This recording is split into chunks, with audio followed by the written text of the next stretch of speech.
Blue Bloods tweeted out a couple of comments that he heard from NFL scouts at the HBCU Legacy Bowl and Senior Bowl about FCS players. I want to react to these disrespectful and disappointing yet unsurprising comments. Oh yeah, it's Locked On HBCU. Play my music.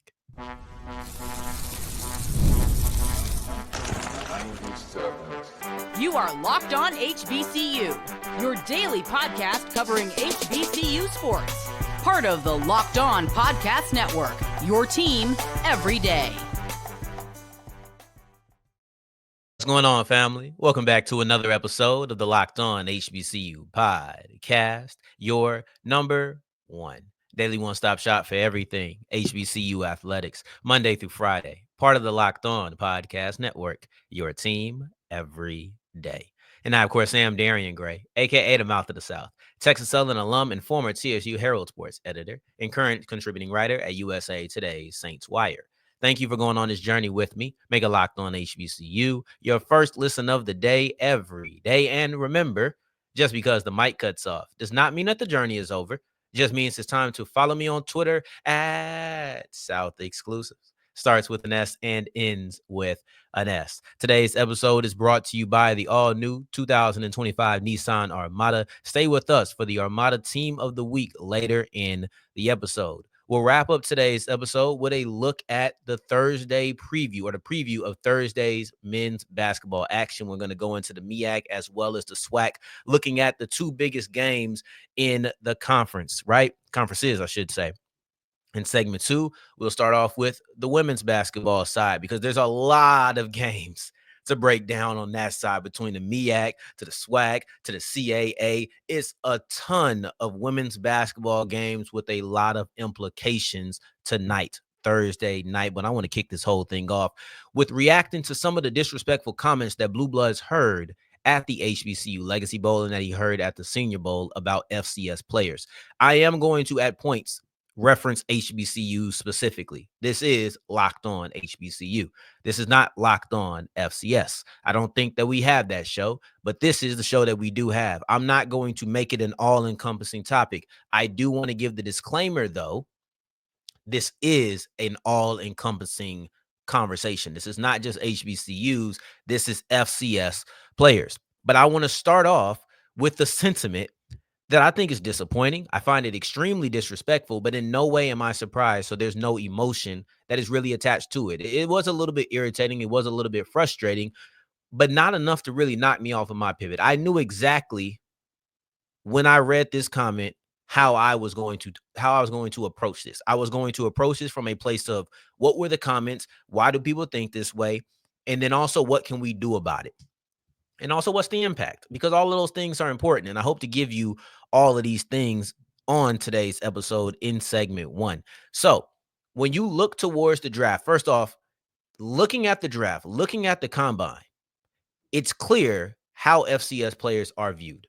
There are not a lot of FCS players who are invited to the combine. It's not a lot of guys who are drafted. I know we talk about it being an HBCU issue because, once again, this is Locked On HBCU. So, of course, we're not talking about all of the FCS. Blue Bloods does a phenomenal job covering that whole subdivision, but here we're only focusing on our HBCUs. This is a subdivision issue. But I want to read to you the specific comments because sometimes you got to hear things or read things and have them just laid out in front of you and no more assumptions. Because if you look at the numbers of HBCU players, if you look at the number of FCS players who are at the combine, who are actually, if you look at the number of FCS players who are at the combine and hearing their name called on the NFL draft, those numbers are low. Those tell you the what, but when you get to the why, then it gets real disrespectful. So this is Blue Blood's tweet. I heard this feedback from multiple scouts I talked to at the Senior Bowl and HBCU Legacy Bowl. FCS prospects that do not transfer are labeled as potential red flags. Quote, were they scared of better competition? Quote, are they not good enough to play at that level? These are the questions about prospects that do not transfer to the FBS level. It's going to get harder for FCS programs to retain top-level talent. Everything he said in there is fact. These are quotes. I can guarantee you I've met Blue. I've talked to Blue. This is not something he's just drumming up. This is stuff that he's hearing. And honestly, If you pay attention, it's not that surprising. When you hear him ask questions, or excuse me, when you hear the questions that were asked of him, are they scared of that competition? Are they not able to play up to that level? These are things that are unsurprising to me when I hear them come from NFL scouts. And is it all of them? No. But this isn't something that shocked me because I've heard scouts talk. I've talked to scouts. The small school recruiting or the small school scouting is not the same. You used to send a lower level scout who was just getting in the business. Hey, you go check out these small school guys. I'm okay with that. That's everybody's not going to get the top tier, been there for 20 years scout. Everybody's not going to get that. I understand those go to the bigger schools because I'm realistic. But at this point, if this is the way that we're approaching it, why would I even assume they're sending the entry level scouts? So, how do I feel about these comments? How do I feel about NFL scouts saying that basically it's a potential red flag if you did not transfer from your FCS school to an FBS school? First of all, I think the idea that not transferring from the FCS is a red flag is insane. Feel how you want to feel about the competition, all of that. But not entering the transfer portal, being a red flag or even a potential red flag is insane to me. These comments as a whole are disrespectful. But I think that this is lazy scouting. I think that this takes away from the part of your job that requires you to look at traits. Because when it's good player, or excuse me, when it's great school versus great school, we're talking about, let's say Alabama versus LSU. When it's that, oh, okay, yeah, we want to see who goes against Alabama. When it's Michigan versus Ohio State, we want to see who goes against these guys. It's easy when it's Big 10 versus Big 10, Big 10 versus SEC, ACC versus Big 12. It's easy when you're talking about that. Of course, everybody wants to see good versus good. Everybody wants to see when you go against that offensive tackle that we think is a first-round pick, are you still an effective pass rusher? I understand that. I understand wanting that. I understand looking for that. But when players don't have it, do they go to the wayside now? Because that's lazy scouting, if you ask me. Every team cannot play SEC talent on a week in, week out basis. They can't. The group of 5 kids can't even do that. And we're seeing those numbers dwindle too. So I think it's lazy scouting, number one. I think you're trying to do less of your job. Because part of your job, like I said, is looking for the guy who has a diverse skill set rushing the passer.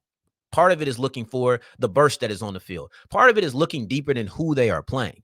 Because when the Alabama kid plays Central Arkansas, or the Arkansas kid plays Central Arkansas, and they have a monster game, I'm not saying that gets you into the first round, but I do know it enters the equation. It still gets looked at. You still look at certain traits on film that you were able to see. So when a Central Arkansas kid plays somebody on his own subdivision, why is that all of a sudden no longer an applicable game tape?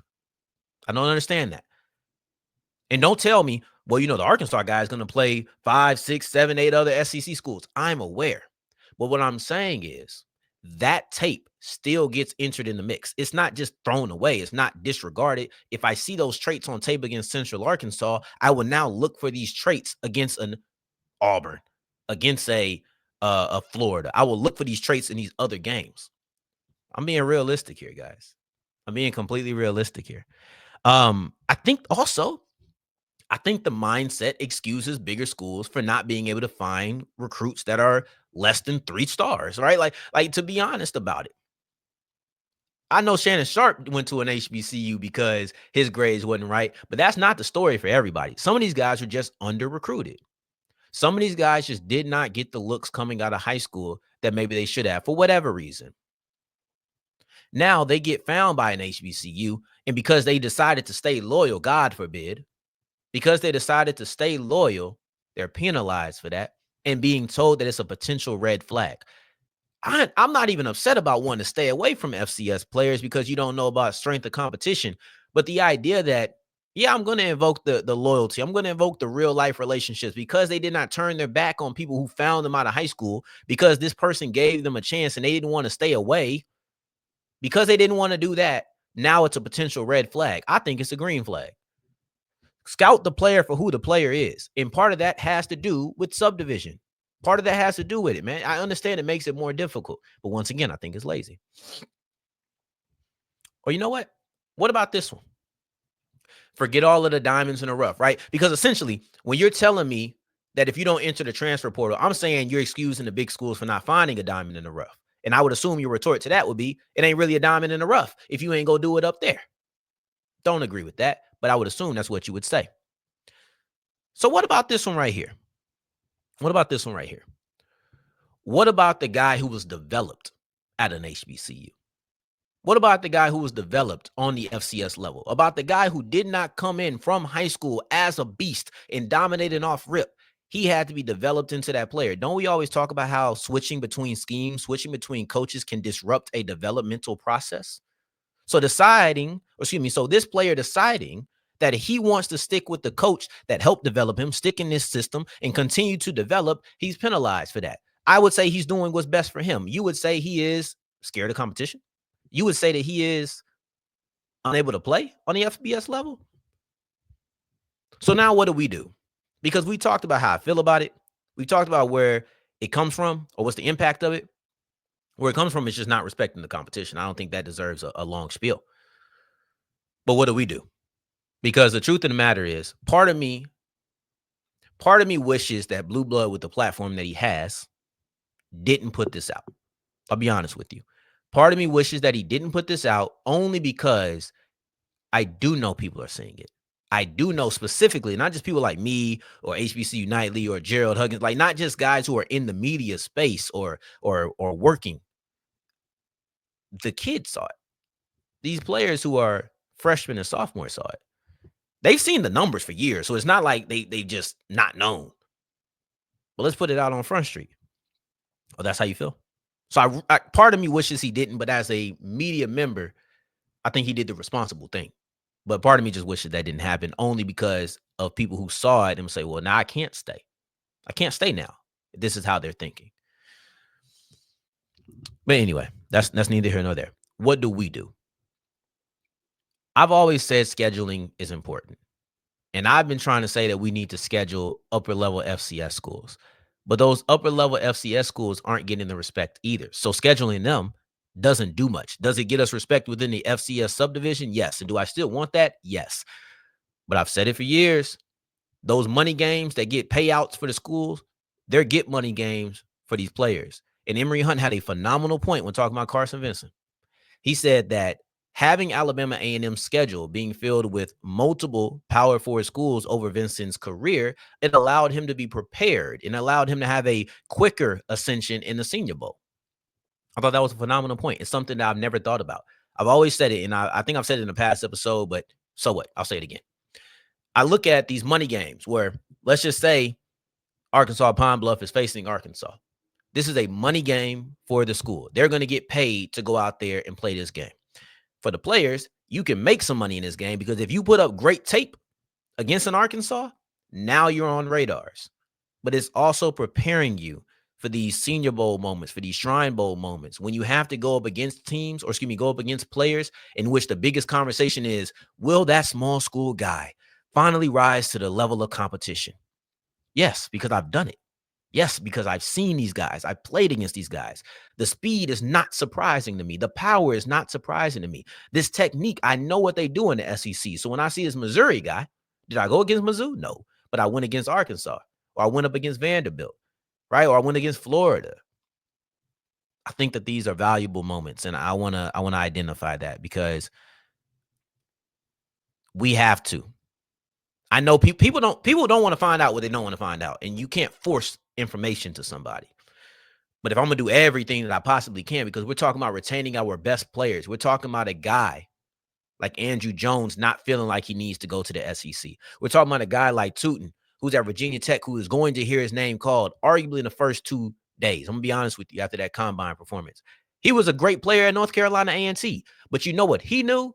If I want to get to where I want to go, I got to leave A&T. And doggone it, he was right. We don't say that part enough. He was right. The guys who stay at the HBCU, we always say, oh, would you like to leave the HBCU and get swallowed up? I think I might take that chance. I may take that chance if I know that scouts from the NFL level, not all, but who knows if it's the majority, if I know that scouts are saying it's a potential red flag that I didn't go up to the FBS level, I may just go up there and try. Honestly. And if I get swallowed up or lost in the mix, and I get lost in the mix, maybe I'm a sophomore and I can trade or I can transfer back down to the FCS level for my junior year or my senior year. But I'm going to take that risk because I'm trying to get drafted. And this is the way that you are talking about where I am. I got to go somewhere else, period. But anyway, that got a little bit more impassioned than I desired it at that moment. I didn't even do I don't think I even did the whole flash the thing. Well, let's flash it real quick just so you can see what I wanted to do. And I'll do it at another time. But that's the tweet. That's the tweet. I'm not going to read it again, but you can read it there if you're on the YouTube side. Anyway, let's go ahead and push forward and wrap up and talk about some of these other these basketball games that we're going to be having to look forward to, that we're going to be looking forward to on Thursday as we continue with Locked On HBCU. Today's episode is brought to you by the Nissan Armada and the Armada Team of the Week. Each week will be picked by our Locked On college basketball experts, and they're picking one team that stands apart from the top-seeded stars to the unexpected upsets, all of that. These guys showcase strength and sheer power needed to push their team forward. This week's Armada is the clear-cut team of the week, Houston Cougars. Since joining the Big 12 last season, they've had a combined 33-4 conference record and winning the conference title on the regular season by multiple games in both years. There's not a team in college basketball that more capably embodies the rugged Armada than Kelvin Sampson's squad. Houston's tenacious defense leads the nation in fewest points allowed per game for the second straight season. Go Cougs across Third Ward. All right, it's clear that our team of the week is out here ready to conquer the road ahead with confidence, just like you can in the all-new Nissan Armada or any of the Nissan's outstanding vehicles. Take the Armada, Rogue, or Pathfinder and go find your next big adventure today. Shop Nissan USA. As we continue rolling on today's episode of Locked On HBCU, I appreciate you for making this your first listen of the day every day. For your second listen, make sure you're checking out Locked On Today for the biggest stories around the sports world, all wrapped up in a nice little bow for you wherever you get your podcast. I want to look at the SWAC women's basketball landscape, the MEAC women's basketball landscape just very briefly for the MEAC, and then also the CAA. And I'll actually start with the CAA because it's also brief. The main event is the SWAC. The SWAC is going to have an insane day today. Tonight is going to be major. You should watch out for what happens in SWAC games on Thursday night. But North Carolina A&T and the CAA is just a game away from clinching the CAA, a share of the CAA regular season title. And if I'm not mistaken, they would, no, not even, I know this, they would clinch the number one seed in the CAA tournament. So right now, the Aggies have one game ahead of Charleston and Drexel. There's 2 games left. A&T plays William & Mary, which is the team they beat by 20, not even earlier in the season, but just 2 weeks ago. So it's a very fresh victory. We'll see how that happens. We've seen blowouts turn into close games. We've seen blowouts go the other direction. So either one could happen. But if A&T wins this game, then they will move up to 14-3.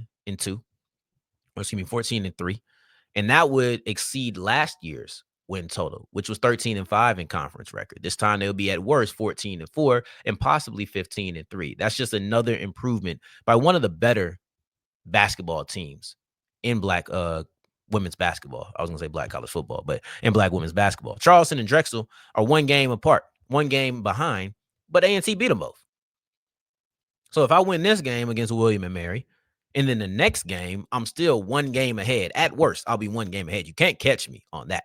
So I'm one game ahead with one game left, and I've beat both of you. The worst can happen is a 3-way tie, which you don't want because you want the outright regular season title. Don't get me wrong. But the worst that can happen is a 3-way tie in which I have the tiebreaker over both of you. Speaking of tiebreakers, I think it's way too insane, way too early to even talk about a tiebreaker in SWAC women's basketball. I think it's insane. But I identified 2 games that we need to watch: Southern versus Bama State and Alabama A&M versus Grambling. So to look forward, Alabama A&M versus Southern is Saturday. I will tell you what I want. I want Southern and Alabama A&M to win their games tonight. I was going to say this week, but tonight. so that we can have a major game on Saturday. Because there is a chance that Southern and Alabama A&M will be playing for a chance at the regular season title and will be playing for a chance at the number 1 seed. But as the standings stand right now, you have Southern at 14-2. You have Alabama A&M at 13-3, TSU at 13-4, and JSU at 12-4. Now, Texas Southern only has 1 game left. They're ahead of everybody as far as games played. So they can't fall. They can't fall far. But here's the thing. This is your top 4. This is your 4. Forget what I said about TSU. This is your 4. Jackson State can't fall either because Grambling is 2 games behind them with 2 games left, and Jackson State has the tiebreaker. They defeated them in the regular season. So while Grambling could move their way up to 4th technically as a tie, they would still end up 5th once that tie is broken. But anyway, you have Southern at 14-2, Alabama A&M at 13-3, TSU at 13-4, and Jackson State at 12-4. So what this paints a picture of is that all of these teams can have a share of the regular season title as we stand here Thursday morning. But when Thursday night is over, if Southern is knocked off Alabama State, TSU drops off, Jackson State drops off. All you need is 1 victory by Southern, and those 2 teams can no longer win a share of the belt, of the title. Does that mean that they can't move their way up to the 2nd seed? No, it doesn't. We're in a crazy world where TSU women's basketball could be higher than the men's team. Crazy world. I love it, though. Anyway, and shout out to Southern for being on top on both sides, the men's and women's game. But Alabama A&M has 3 losses. So Jackson State and Texas Southern could both catch them, to be clear. And I think TSU has the tiebreaker over both of those teams through the point differential and record and all of that. I believe so. Not trying to get into it because a potential 4-way tie or a 3-way tie, either one, that's too much to be talking about right now. I'm sorry. Hypothetically, I'm not doing all of that. I'm not. Maybe if it was the last game, I would do it. But because it isn't, I'm not. But anywho. Also, shout out to Don Thornton for having the best season in Alabama A&M history since joining the SWAC. I want to give a shout out to her because that was great. But if Alabama A&M is able to knock off Grambling, which is going to be tough, Grambling is still a tough game. It still is. They have not reached the heights that we thought they would reach this year, but they are still a very tough opponent. They gave TSU a loss. They played a couple of teams close. I don't think they beat Jackson State, but I think they played. Well, they didn't beat Jackson State, but I think it was close. I'm not sure. But Grambling has played some squads close, so I'm not going to look at this as a pushover. They definitely have the tougher game. If you want to include Jackson State in here, they play UAPB, which is not necessarily a tough game. But this is how it's all shaking out, guys. This is going to be a very interesting day. I would pay attention to the SWAC. First, look at Southern. What Southern does impacts everybody else. Because let's say that Southern loses. Now them versus Alabama A&M is for the outright championship in the regular season. But if they win, Southern at least has guaranteed themselves a share of the belt. If Southern wins, then TSU and Jackson State have no shot at getting the number 1 seed. As a matter of fact, they could already have it out. But I told you, a 4-way tie is not something I'm going to break down hypothetically. I'm going to wait until Thursday night or Friday morning to look at this. And in Norfolk State, they're chasing perfection. Go check out yesterday's episode. I'm not going to go any deeper on that. Check out yesterday's episode, guys, because that's when I broke down the entire chase. But I will say this. I will be on here breaking down Norfolk State and the SWAC tomorrow. I don't know if I'll get A&T, to be honest. I don't know if I'll get A&T because the Mouth of the South be tired. I need to record early. I'm old now, guys, and I got things to do, so I can't come back in here and do it on Friday. Neither here nor there. We get into these men basketball games as we continue with Locked On HBCU.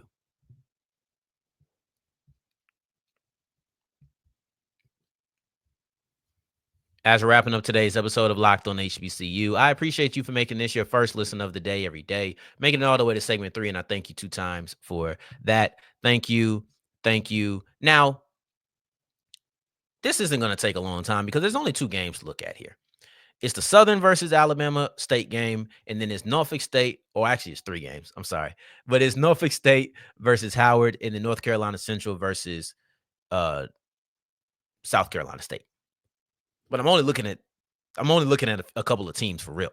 So we're not going to get into the previewing the games. South Carolina State is the hottest team in SWAC or MEAC men's basketball. Either one. I don't think either conference has another team on an 8-game winning streak, excuse me. But this is where it gets interesting because all the other games that we talked about, they're separation of some sort. Norfolk State has one game on Howard. North Carolina A&T has one game on the rest of the CAA at least. You're looking at Southern, who has one game on Alabama A&M, who has one game on Jackson State, and who has half a game on whatever. You get what I'm trying to say. I was trying to be clever with it, and I wasn't anymore. So we're going to back it off. But in here, South Carolina State and Norfolk State have the same exact 10-3 record. And it's funny because the MEAC looked like Norfolk State's to lose on the men's side. And it was until 2 games ago. They had 1 loss. Now they have 3. You do the math. They're looking for a bounce back game against Howard. But here's the thing. If they lose, they are not going to be the number 1 seed. The MEAC makes it difficult for no reason to find their tiebreakers, but they are not getting the number 1 seed because South Carolina State beat Norfolk State by 3 points just 2 games ago. Norfolk State beat South Carolina State by 2 points earlier in the season.